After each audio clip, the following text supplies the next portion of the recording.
Before diving into this incredible story, remember to subscribe to the channel and turn on notifications. Here, every story has something to say, and you won't want to miss a single one. In a small neighborhood cafe, tucked away on a busy Seattle street corner, Emily Carter, a kind-hearted young waitress, worked tirelessly to make ends meet. Despite the long hours and sometimes demanding customers, she always maintained that genuine smile that warmed the atmosphere of the place. One rainy day, as the doorbell rang faintly, a little boy entered. Soaked, shivering, his clothes dirty and torn, he sat in a corner without saying a word. Emily approached gently. "Do you want something to eat, darling?" she asked in a motherly tone. The boy looked up, but didn't answer. His gaze expressed 1,000 emotions, fear, hunger, but above all, immense sadness. He timidly pointed to the menu, indicating a simple soup of the day. Emily frowned. She understood that he didn't speak, not because he didn't want to, but because he couldn't. The little boy was mute. She brought him soup, then some bread and hot chocolate, which he gratefully devoured. Every day after that, the boy returned. He always sat at the same table, never said a word, but his eyes shone when Emily smiled at him. Soon, she began offering him free food, disguising the meals as false orders to avoid attracting her boss's attention. She even lent him an old jacket belonging to her deceased little brother. "You remind me of someone," she said softly, stroking his hair. But what Emily didn't know was that this boy wasn't just a street child. He was the son of Richard Bennett, a billionaire businessman, whose sole heir had disappeared several weeks earlier after a tragic accident. And the day Emily discovered the truth, her life changed forever. The next morning, Sunny Brew Cafe was already filling with the aromas of hot coffee and freshly baked muffins. Emily, her hair hastily tied back, served the regulars with the warm hospitality for which the place was known. But for the past few days, she had been constantly watching the entrance. She knew he would come. And, at the same time as the day before, the bell rang softly. The little boy entered. The same pale face, the same deep gray-blue eyes, like the ocean after the rain. His clothes were a little cleaner this time. Emily noticed he had tried to wash himself in a fountain or public sink, his hands were red from scrubbing. "Hello, my little angel," she said with a smile. "I knew you'd come back." The boy raised his eyes slightly, then lowered them timidly. Emily crouched down to be at his level. "Do you want to eat?" He nodded. She served him a plate of pancakes and a large glass of hot milk. He ate with such gratitude that it touched Emily's heart. She couldn't help but wonder, where are his parents? Why is he alone in the street? When she wanted to talk to him more, he took a small slate out of his pocket. On it, in clumsy handwriting, he had written, "I'm not talking." Emily placed her hand on his shoulder. "It's all right, darling.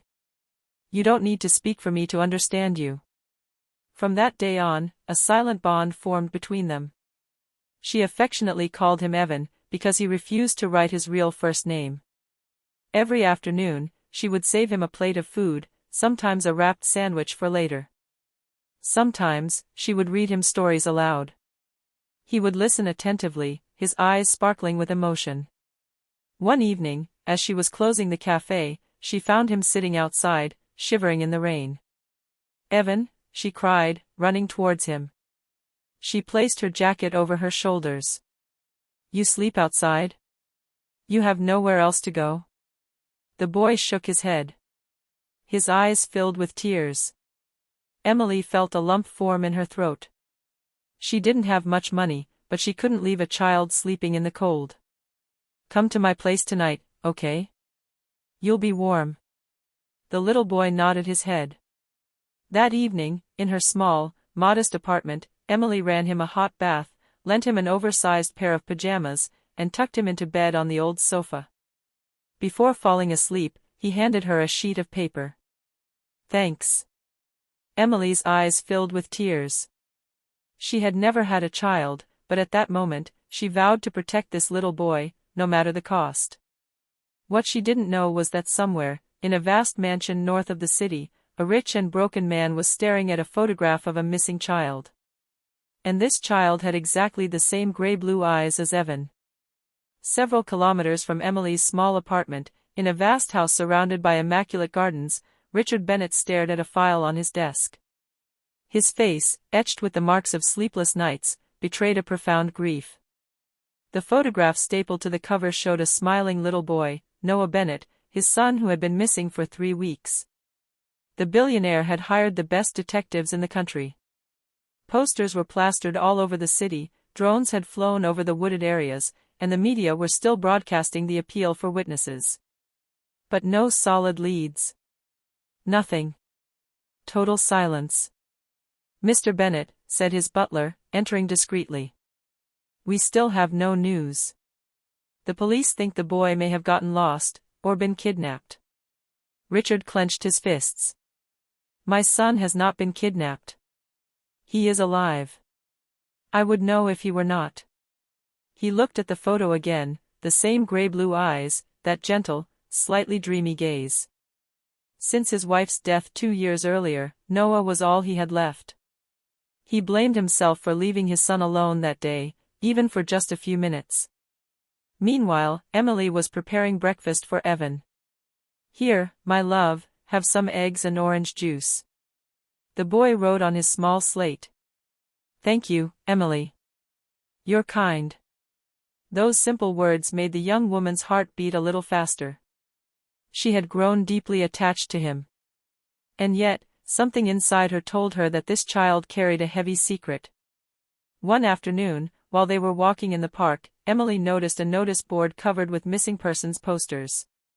And there, among all those photos, she felt her heart stop. Evan's face. The same look, the same rebellious lock of hair, the same smile in a happier photo. Under the photo, a name, Noah Bennett, son of businessman Richard Bennett. Reward, $500,000 for any information leading to his location. Emily felt her throat tighten. She turned slowly towards the boy, who was staring at the photo with fearful eyes. He understood, he knew she had discovered the truth. "Evan, or rather Noah, it's you, isn't it?" she murmured. The little boy stepped back, shaking his head frantically, tears streaming down his cheeks. He took out his slate with a trembling hand and wrote. "Please don't say anything."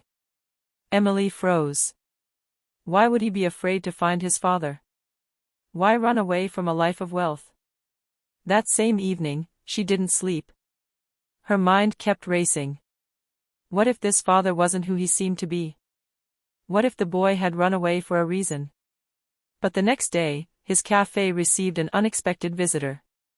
A man in a black suit entered, followed by 2 security guards. His voice was deep and confident. "Hello, I'm looking for a woman named Emily Carter. I was sent by Mr. Richard Bennett." Emily felt her heart stop. Fate had just knocked on his door. The next morning, the small Sunny Brew Cafe was eerily silent. Emily nervously wiped the counter, glancing towards the door. Ever since the men in suits had come, she knew everything could change in an instant. Evan, or rather Noah, was sitting in a corner, clutching his stuffed animal. His gray-blue eyes, usually so calm, were filled with anguish. Suddenly, the bell rang again. A tall man, dressed in a black coat, entered. His gaze was piercing, but tired, like that of a man who had cried too much in silence. Emily knew immediately that it was him, Richard Bennett, the boy's father. She felt her legs tremble. Richard scanned the room. And when his gaze met that of the little boy, time seemed to stop. He took a step forward, unable to utter a word. "Noah," he breathed, his voice breaking. The boy stepped back instinctively. He squeezed Emily's hand tighter, almost hiding behind her. Richard stopped abruptly. His eyes filled with tears. "My God, it really is you," he murmured. Emily felt the weight of the situation crush her. She took a breath, searching for her words. "Mr. Bennett. I didn't know. I found him alone, hungry, in the street." He wasn't speaking, he seemed lost. Richard looked at her intently, then fixed his eyes on his son. "Noah, my son, why did you run away?" The boy picked up his slate with a trembling hand. He wrote slowly. "You shouted. You told me it was my fault that Mom left." Richard staggered. His eyes widened in shock. A tear rolled down her cheek. Emily felt her heart swell for the two of them. The billionaire fell to his knees before his son. "My boy. I beg you, forgive me. I was broken. I said terrible things, but I love you more than anything in the world." Noah hesitated, staring at his father. His small face tightened, then he threw himself into his arms, bursting into silent sobs. Richard hugged him tightly, crying in turn. Emily stood watching the scene, her eyes moist. She understood now, the boy hadn't fled from wealth, but from pain. The pain of a father destroyed by grief and unable to express it except through anger. After a few minutes, Richard raised his head. "Miss Carter. I owe you everything. Without you, I might never have seen my son again." Emily shook her head. "I only did what anyone would have done." Richard gave a slight smile. "No, few people would have done as much, without expecting anything in return." He slipped his hand into his pocket and took out a card. "I want to thank you properly. Come to my home this evening. Noah would be happy if you would join us for dinner." Emily hesitated. She had never set foot in such a luxurious place, but seeing Noah give her a pleading look, she agreed. What she didn't know was that this dinner would change her life forever, and that in the shadows, someone else was already watching this encounter with jealousy and resentment. The black car that came to pick up Emily that evening seemed to come from another world. She got in the back, her heart pounding, staring at the reflection of her own face in the window. "What am I doing here?" she thought. "That I'm just a waitress." But when the car passed through the gates of the Bennett property, she understood how much this man lived in a different universe. An avenue lined with centuries-old oak trees led to a majestic manor house, bathed in light. Gardeners, guards, household staff, everything seemed calculated, silent, perfect. The butler greeted him courteously. "Good evening, Miss Carter. Mr. Bennett is waiting for you in the main living room." Emily nodded, impressed. As she entered, she saw Noah, dressed in a crisp white shirt, run towards her and take her hand. His eyes were shining. He looked happy, at peace. "I'm glad you came," he wrote on his slate. Emily stroked his cheek, smiling. "Me too, my darling." Richard then entered, dressed in a dark suit. "Emily, thank you for coming. Noah hasn't stopped talking about you since he woke up this morning." The dinner was elegant, but simple. Richard wanted sincerity, not formalities. While they ate, he often observed Emily, intrigued by this modest woman who had taken care of his son without asking for anything in return. "Have you been working at Sunny Brew Cafe for a long time?" he asked. 3 years, yes. It's not much, but it's a place where I can help people. I like that." Richard smiled gently. "You know, I built an empire, but I don't think I've helped as many people as you have." She lowered her eyes, embarrassed. But before she could answer, the door burst open. A slender woman entered, dressed in a bright red evening gown. Her eyes flashed. "Richard, what is this woman doing here?" she asked in an icy voice. Emily froze. Noah curled up in his chair. Richard gets up. "Victoria, please, not tonight." Emily is the one who found Noah. Victoria, the sister of Richard's deceased wife, looked her up and down. "Oh, I see, a waitress who thinks she's a hero. Do you really think your father would have let you get involved with just anyone, Noah?" Emily felt a cold anger rising within her. "With all due respect, madam, I never sought anything. I simply saw a child in distress, and I did what was necessary." Victoria sneered. "Of course. And now you're here, at our table. The timing is perfect, isn't it?" Richard slammed his fist on the table. "Enough. This woman deserves our gratitude, not your contempt. A heavy silence fell over the room. Victoria pursed her lips and left the room without a word. Emily lowered her head, feeling uneasy. But Richard placed a soothing hand on hers. Don't pay any attention to her. Victoria lost her sister, she never knew how to handle her anger. Noah gave him a small, sad smile, writing on his slate. She's not mean, just unhappy. Emily felt tears welling up in her eyes. This boy possessed a wisdom far beyond his years. When she left the house that evening, Richard walked her to the door. Emily, he said softly. You've brought light into this house. Noah is laughing again, thanks to you. She smiled shyly. I only offered her a little love. Perhaps that's precisely what was missing here, he murmured. As she got into the car, she felt something new being born, a fragile, but real, connection between her and this man she had initially perceived as distant. But in the shadows of the mansion, Victoria watched from the corridor window, her eyes filled with hatred. And in a venomous whisper, she said, if she thinks she can replace my sister, she's sorely mistaken. The days that followed were strange, almost unreal. Emily often came to the manor to spend time with Noah, at Richard's invitation. Together they laughed, drew, baked cakes in the large kitchen, filling the house with a warmth that hadn't been felt there for years. For Richard, it was like a rebirth. But behind the scenes, Victoria hadn't had her last word. One winter morning, Emily arrived at the manor and was surprised to find the front door open. Inside, Victoria was waiting for her, a cold smile on her lips. Mr. Bennet is in a meeting. He asked me to thank you personally, and to tell you that your help is no longer needed. Emily frowned. What do you mean, no longer necessary? Noah is waiting for me, I promised him. Victoria approached, her tone becoming venomous. Listen to me carefully. You have no business being here. You don't belong in our world. You think he's going to fall in love with a waitress? You're mistaken. Emily felt her heart tighten. I never sought her love, only to help her son. It's even worse, Victoria sneered. That innocence, that kindness, that's what's making him weak. And I won't let a stranger destroy my sister's memory. Emily wanted to reply, but Noah appeared in the hallway. His big, sad eyes took in the scene, and he wrote tremblingly on his slate. Leave her alone, Aunt Victoria. I want her to stay. Victoria froze, then left the room, furious. Later that day, Richard met Emily in the garden.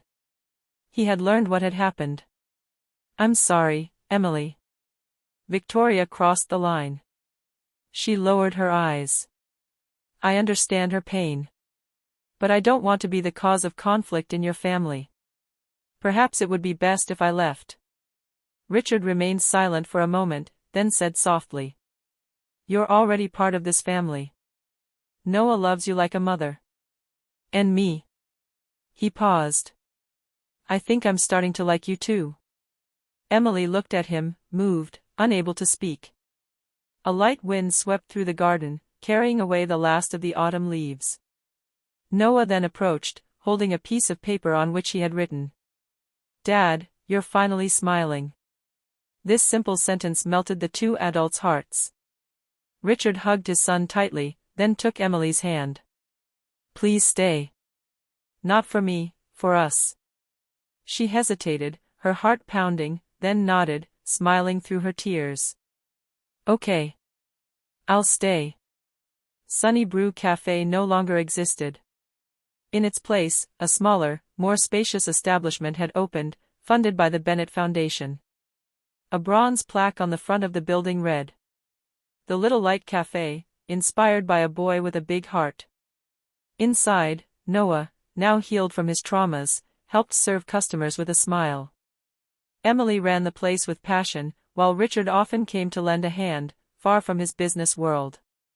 As for Victoria, she had eventually left the city. Before leaving, she left a letter for Emily. I judged you without knowing you. You didn't steal your place here, you earned it. Take care of them, as you always have. Emily kept this letter safe and sound. And every evening, as the sun set over Seattle, she watched Noah and Richard laugh together, her heart filled with a certainty. She had lost a cafe, but she had found a family.